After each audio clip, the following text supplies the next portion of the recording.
Hi, welcome to Instant Atlas. This is our Essentials video number 14. It's how to pick up and associate data in your bar chart.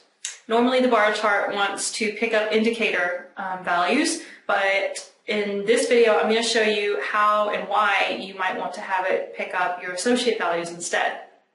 So on my screen at the moment, I'm looking at our IA workbook data. This comes installed into your installation directory of the software. And I'm looking at theme 2, indicator 4, and the month is January. If you look at the map, you'll see that the colors represent categorical data. The data itself here in the table we can see is high, intermediate, and low. Because this is text-based values, we know that they have to be categorical. So, as a result, our bar chart is not showing anything. It's just saying no data available, and that's because our bar chart does not show categorical data. It will, however, show numeric data. So, the idea behind this functionality is you could have your map showing categorical data, and your bar chart can show numeric data. For example, a count that would tell you why an area is delineated as high or intermediate or low. Or you could use it for any associate value that you can think of. Okay, so I'm going to show you how to set it up. This is our IA workbook, and I've made a couple of edits to it so that you can see how to do this for yourself.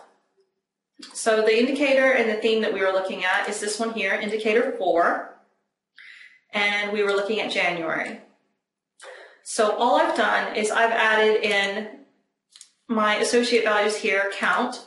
Be sure that you merge your link field. It can say notes.htm or any other link that you care to put into it. Make sure you merge it over the indicator value and all of the associates it has. In this case, we've only got one associate value, it's just count.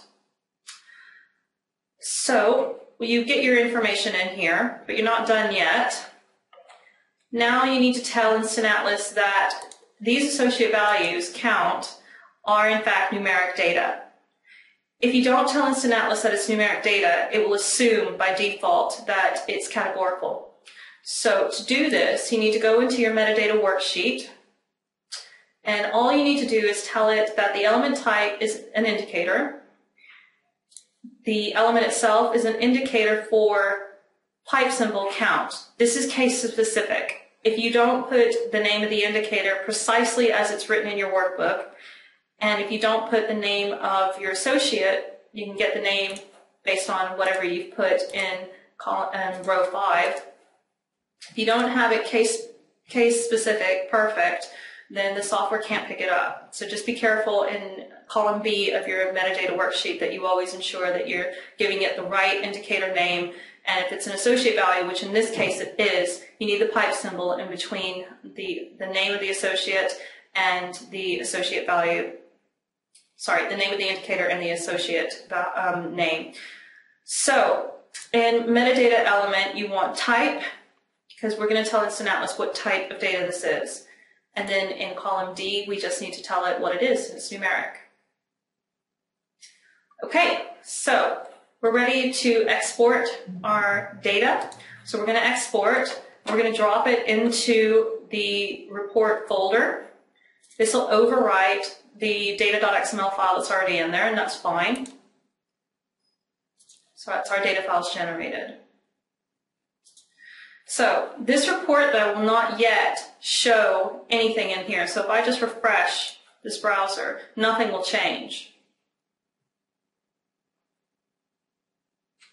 So let's go into theme 2, indicator 4, let's go to January, and we see that nothing's changed. The reason why nothing has changed is because we still need to edit the config.xml file. So you open the config.xml file using our designer. I've already done it for you. And if you look, the first thing that we're going to do is we're going to go to the bar chart component, which is here on the bottom left, exactly as we saw in the browser. And we're going to change the y-axis data here from value, which is the indicator value, to the name of the associate column that we want it to take on instead, which is just going to be count. Now we need to go to general properties. There are two ways to get general properties. You can either click this button here that looks like a little sheet of paper with some check marks or tick marks on them, or you can click into any gray space here below the wireframe. I'm just going to click in the gray space and that shows me general properties.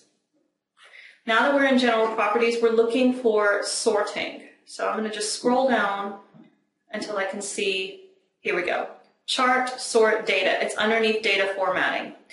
And the value here by default says value, which is the indicator value. We're going to change that to count.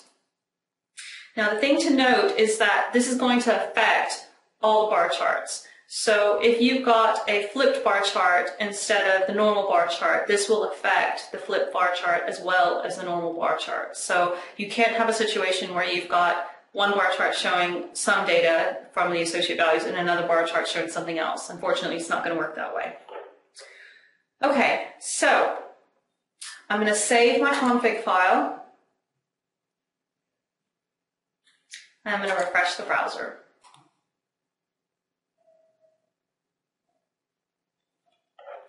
And I'm going to go data, theme to indicator for January.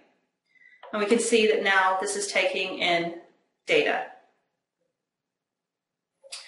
Now, something to note, the colors of the bars in the bar chart will always be the same as the legend breaks.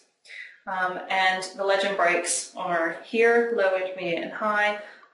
They will take on the colors for the map.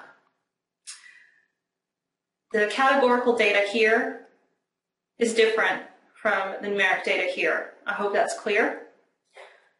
If I change this to another theme, another indicator, I would need to go back here and change it here, but if I wanted to, we could take theme 3, indicator 5, this is all numeric data.